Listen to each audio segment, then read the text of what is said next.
The horrors of war in Ukraine. As Russian troops pull back from the Kyiv region, the barbaric and grotesque campaign against civilians comes to light. The images that you are about to see are from Bucha, right near the capital. They are graphic, they are shocking, and they are tough to see. But they are also vitally important in capturing the cold-blooded brutality of the Russian occupation. A CNN team came upon this mass grave. At least a dozen bodies can be seen. They are not alone. Residents say that about 150 people are buried there. These satellite images show mass graves being dug on the grounds of a church. The burials are cold and efficient, and many victims are not even afforded that. Again, a warning of graphic images ahead here. These are the bodies of about 20 civilians left scattered across just one street there. They were apparently shot execution style. Some had their hands restrained behind their backs, their bodies discarded in a final cruel indignity. Russia is dismissing this evidence of a massacre as, quote, staged. Ukraine's president calls it, quote, genocide. Some things that they have done, when we find people with hands tied behind their back and decapitated, such things I don't understand, I don't comprehend. The kids who were killed and tortured, so it wasn't enough just to kill for those criminals.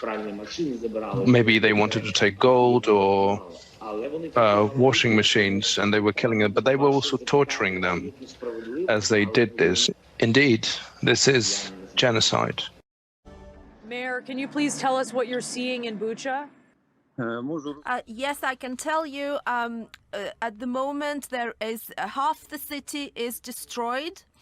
There is a lot of destroyed buildings, a lot of dead bodies on the streets, and the services are working on clearing mines, demining the streets, demining houses and apartments, and restoring the social infrastructure. The city is busy now transitioning from war footing to peacetime living, and within the confines of the martial law that we have. We are also working on identifying the bodies of the people who were shot dead in our city. They were indiscriminately killed by the Russian occupiers. A lot of them are elderly people. We get the impression that the Russian occupiers have got the green light from Putin and Shoigu, the Russian defense minister, to have a safari in Ukraine, and they weren't able to take Kiev, so they vented their frustration on Bucha and the surrounding areas. Mayor, can you tell us, were there any Ukrainians in Bucha who saw what happened? What are you hearing from survivors? Of the city, which was 500,000 strong, about 2,500, 3,000 remained and stayed there for the months of the occupation, and that includes me. We all were witnesses to the horrific events and the horrific crimes that the Russians committed here.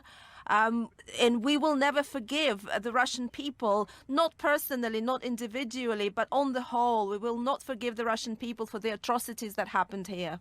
Mayor, have you been able to identify any of the bodies in the mass grave or on the street there where we have seen the pictures? Do you know who any of these victims are?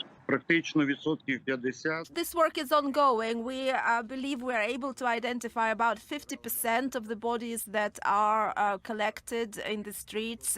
These are Ukrainian citizens of our city and the surrounding towns. And I believe we'll be able to establish. Some of them are being taken to the Kiev mortuaries, and this work is ongoing.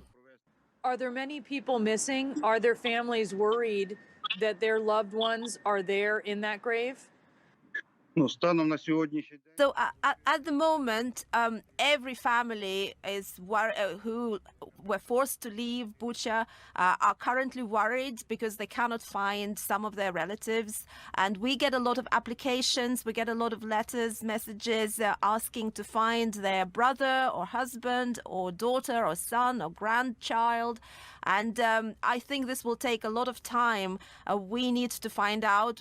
They are worried that they might have been killed or they might have been taken to Belarus, because we're getting a lot of reports that a large number of our citizens were forcibly deported to Belarus. Mayor, you mentioned that there were elderly among the victims. Are there children? Well, as I said, there are different kinds of people, and there are many children, many teenagers. These were children.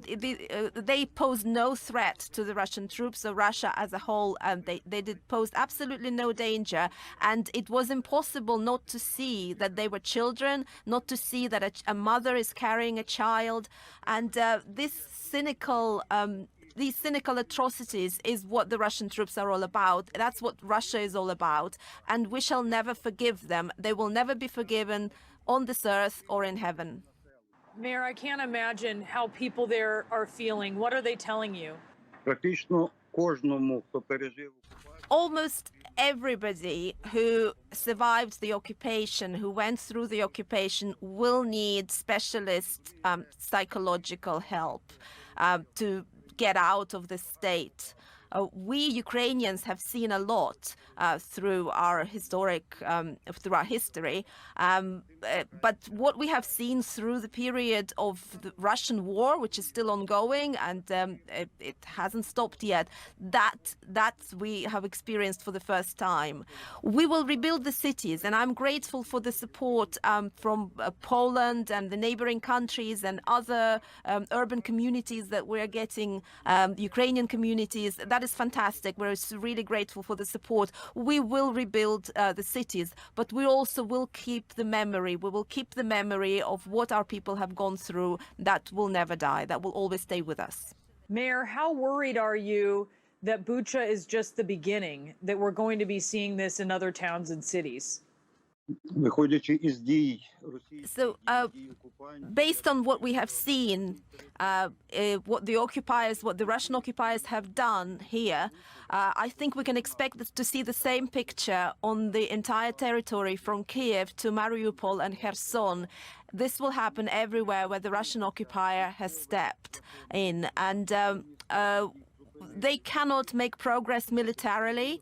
The Ukrainian armed forces stopped them, so they are torturing civilians, and this is how they are performing. This is the so-called denazification that the Russian President Putin mentioned, but it's actually dehumanization of Ukrainians.